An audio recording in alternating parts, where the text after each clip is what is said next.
Так, смотрите еще какой момент. Раскладку выбирает заказчик. Да? Вот у меня раскладка будет вот такая, по просьбе заказчика. Значит, момент какой? Мы видим с вами, что подрезка у меня будет с двух сторон. Вот. И я хочу вас предупредить, что тот инструмент, которым вы будете работать, ну, это может быть болгарка или что-то еще, я не знаю, я работаю болгаркой.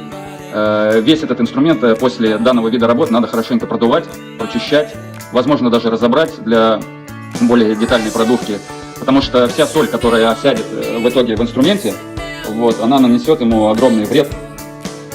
И поэтому многие из монтажников для такого вида работ имеют в распоряжении отдельную турбинку. Да, ну и делайте это где-нибудь не в помещении, делайте это на улице, потому что иначе все в округе будет усыпано солью.